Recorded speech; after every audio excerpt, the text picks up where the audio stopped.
በስመ አብ ወወልድ ወመንፈስ ቅዱስ አሐዱ አምላክ አመ ዕስራ ወሐሙስ ለሰኔ። አንድ አምላክ በሆነ በአብ ወልድ በመንፈስ ቅዱስ ስም ሰኔ 25 በዚህች ቀን ከ72ቱ አርድእት አንዱ የጸራቢው ዮሴፍ ልጅ ሐዋርያው ይሁዳ በሰማዕትነት ሞተ። ይህም ሐዋርያ በብዙ አገሮች ሰበከ። ወደ አንዲትም ደሴትም ገብቶ በውስጧም ሰበከ። ሰዎቿንም በጌታ አሳመናቸው፣ ቤተ ክርስቲያንም ሰራላቸው፣ በቀናች ሃይማኖትም አጸናቸው። ከዚያም ወደ ሮሃ ሀገር ሄዶ የሮሃ ንጉሥ አውጋኔዎስን ከደዌው ፈወሰው፣ የክርስትና ጥምቀትን አጠመቀው። ከዚያም ደግሞ ሐራፒ ወደሚባል ሀገር ሄዶ በውስጧ ሰበከ። ከሰዎቿ ብዙዎችን አጠመቃቸው፣ ቤተ ክርስቲያን ሰራላቸው። የዚያችም ሀገር ገዢ ይዞ ጽኑ ስቃይ አሰቃየው። ችንካር ያለው ጫማ በእግሮች ውስጥ አድርጎ 1 ምዕራፍ ያህል አስሮጠው። ከዚህ በኋላ ሰቅሎ በፍላጻ ነደፈው። ክብር ይግባውና በጌታችን እጅ ነፍሱን ሰጠ። ከመከራውም አስቀድሞ ለምዕመናን መልእክትን ጽፎ ላከ። እርሷም ከሐዋርያት መልእክተኞች 7ተኛ የሆነች ምስጢርን የተመላች ናት። በእርሷም ብዙዎች አረማውያንን ክብር ይግባውና ጌታችን ኢየሱስ ክርስቶስ ወደ ማመን አስገባቸው። ለዚያ ምስጋና ይሁን፣ እኛንም በጸሎት ይማረን፣ በረከቱ ከእኛ ጋር ትኑር ለዘላለሙ አሜን። ሰላም ለይሁዳ ለእግዚአብሔር ገብሩ በቀኖተ ሐጺን ርዕሶን ዘተቀንዐ አይጋሩ ሃይማኖተ ወንጌል ፍጹመን ዘይሜህሩ ውስተ መክፈልቶሙ ሰው በመክፈልቶ ይደመሩ ምስለ ሐዋርያት ደርገ ተጽሕፈ ተስካሩ ሰላም ለክሙ ጴጥሮስ ወጳውሎስ በጾታ ሕትዋን አይናቁ ለቤተ ክርስቲያን መሰረታ መምህራነ ሥርዓታቲን እንዘይላዌክሙ መንታ ከመ ታብቁ ገራይተ ምድር እንተ ተዘርአ ውስቴታ በዛቲ ክረምት ባርኩ ባታ በመትሎ ሃጋይ ክረምት ዘሰራይከ እግዚእነ ወዘሰራይከ ጸደይ ለመጻው ወሰነ በዝንቱ ክረምት በመዋዕሊነ ዘእንበለ ፍሬ ዘበቆጽላሎን እናስተበቋ ይኩን ጉያነ። ዳግመኛም በዚች ቀን ለአባቶች ሊቃነ ጳጳሳት 44ኛ የሆነ የእስክንድርያ ሊቀ ጳጳሳት ቅዱስ አባ ጴጥሮስ አረፈ። ይህም አባት ከመሾሙ በፊት የማርቆስ መንበር ያለ ሊቀ ጳጳሳት ለብዙ ዘመናት ኖረ። የእስላሞችን ንጉሥ መኳንንቶቹ አልፈቀዱላቸውም ነበርና። ከዚህ በኋላ ሃይማኖቱ የቀና ደግ መኮንን በእስክንድርያ ከተማ ላይ ተሾመ። ያን ጊዜ የሀገሩ ሽማግሌዎች ወደ እርሱ ተሰብስበው ሊቀ ጳጳሳት እንደሌላቸው ሐዘናቸውን ነገሩት። እርሱም ደብረ መሀብ ወደሚባለው ወደ ደብረ ዘጋግ ወጥተው እንዲጸልዩ ለራሳቸውም ሊቀ ጳጳሳት እንዲሾሙ አዘዛቸው። በዚህም ነገር ደስ ብሏቸው ቀሲስ አባ ጴጥሮስን ወስደው ሊቀ ጵጵስና ሾሙት። እርሱም ደስ አላቸው። በዚህም ወራት የአንጾኪያ ሊቀ ጳጳሳት አባ ሳዊሮስ ሞተ። የአንጾኪያ ሀገርም ያለ ሊቀ ጳጳሳት ትኖር ነበር። የአንጾኪያ ምዕመናንም ለእስክንድርያ ከተማ አባ ጴጥሮስ እንደተሾመ በሰሙ ጊዜ እነርሱም የተማረ ደግ ሰው ለአንጾኪያ ሾሙ። ስሙም ታውፋኒዎስ ይባል ነበር። እርሱም ለአባ ጴጥሮስ ጋር ተስማማና እነርሱ ስለ ቀናች ሃይማኖት በመልእክቶቻቸው ይገናኙ ነበር። ከእነርሱም እያንዳንዱ በባልንጀራው ምክር በጸሎትና በቅዳሴ ጊዜ ይሰብክ ነበር። ወደ ሀገራቸው መግባት አልተቻላቸውም ነበርና አባ ጴጥሮስን በግብፅ ደቡብ አንባንያ ገዳምና በዝጋግ ገዳም ይኖር ነበር። አባ ታውፋንያሱም ከአንጾኪያ ከተማ ውጭ በአፍቆንያስ ገዳም ይኖር ነበር። በዚያም ወራት ከእስክንድርያ ከተማ ውጭ 700 ገዳማት ሃይማኖታቸው የቀና ምዕመናንም ያሉባቸው 32 መንደሮች ነበሩ። በግብፅ አውራጃ ሁሉና በላይኛው ግብፅ በአስቄጥስ ገዳም የሚኖሩ መነኮሳት እንዲሁም ኖባና ኢትዮጵያ በዚህ በአባ ጴጥሮስ ስልጣን ስር ነበሩ። እኒህም ሁሉ ሃይማኖታቸው የቀና ነበር፣ በትእዛዙም ጸንተው ይኖሩ ነበር።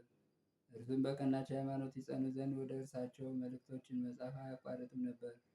የእስክንድርያን ገዳማት ሁሉና መንደሮችንም እየዞረ ያስተምራቸውና ይመክራቸው ያጽናናቸውም ነበር። ከእርሱ በኋላ ሊቀ ጳጳሳት የሆነ ቅዱስና አዋቂ የሆነ ደቀ መዝሙር ነበረው። እርሱም በሊቀ ጵጵስና ስራው ሁሉ ይረዳው ነበር። ይህም አባት ጴጥሮስ አንዳንድ ጊዜ ወደ እስክንድርያ ከተማ ይገባ ነበር። የሰዎቿንም ስራቸውን ተመልክቶ ያስተምራቸውና በሃይማኖት ያጸናቸው ነበር። በ12 ዓመት የሹመቱ ዘመን እንደ ሐዋርያት መንጋዎችን እየጠበቀ እንዲሁ በሹመቱ ኑሮ በሰላም አረፈ። ለእግዚአብሔር ምስጋና ይሁን፣ እኛንም በዚህ አባት ጸሎት ይማረን፣ በረከቱ ከእኛ ጋር ትኑር ለዘላለሙ አሜን። ሰላም ለጴጥሮስ ሰናየ ስርዓት ወግ ዘተሰይመ ሊቀ በደብረ ዝጋግ እምኔው ዘውዘም አምሳለ ፈለግ ጽሩየ ማየ ትምህርቱ ዋኮ ሙቅ ደቂቅ ሰቲ ወረወዩ አይሩግ ሰላም ለጲላጦስ ዘታጽበዴሁ እምደመ ኢየሱስ ክርስቶስ ከመ ንጹሕ ለሊሁ ለአብሮቅላ ሰላም ብእሲተ ዚአሁ ዘለአከትን ዘትብል ታይስም ላዕሌሁ እስመ ውእቱ ጻድቅ ወኄር ብእሲሁ። በስመ አብ ወወልድ ወመንፈስ ቅዱስ አሐዱ አምላክ አመ ዕስራ ወሰዱስ ወለሰኔ በዛቲ ዕለት ተስካረ በዓሉ ለመልአከ ወልድ ገብርኤል ሊቀ መላእክት ወቅዳሴ ቤተ ክርስቲያኑ ዘደብረ ኔቁሎን በገዳመ ፍዩም። በዛቲ ዕለት ተስካረ ዕረፍቱ ለዐቢይ ነቢይ መስፍን ኢያሱ ወልደ ነዌ ረድኡ ለሙሴ ሊቀ ነቢያት።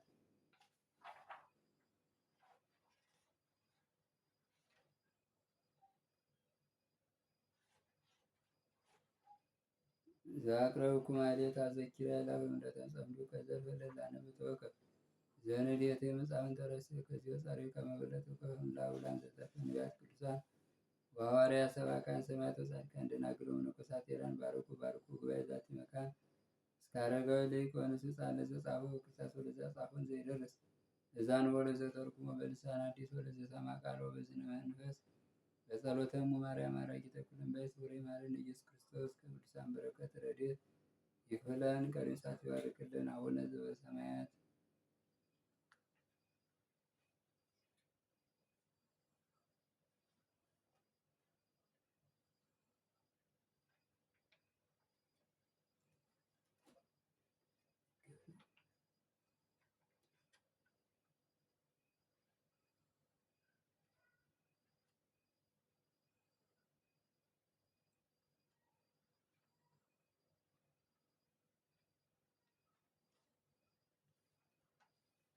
ታምሩ ለቅዱስ መርቆሬዎስ ሰማዕት አያ ጸሎቱ በረከቱ ያሉ ምስሌነ ለዓለመ ዓለም።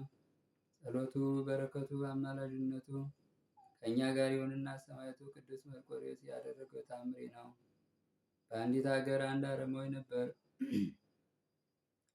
ሰውየም ኃይለኛ ነበር። ሁለት ልጆችን ወለደ።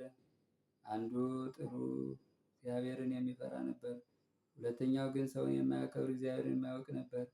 ወዲያና ወዲህም ሜዳ ነበረ። በዚያም ሜዳ መካከልም አንዲት ረጅም ተራራ ነበረች። በዚያችም ተራራ ላይ እንጨት በቅሎ ነበር። ወደ ጦርነት በሚሄድ ጊዜ የላም ቅቤን ይቀባው ነበር። ጠላቱንም ድል ይነሳ ነበር። በዚያም ወራት በተራራው አካባቢ በወዲያም በወዲህም ሊያርስ ወደደ። እርሻውንም ሊያርስ ጀመረ። በሬዎቹም ሞቱ።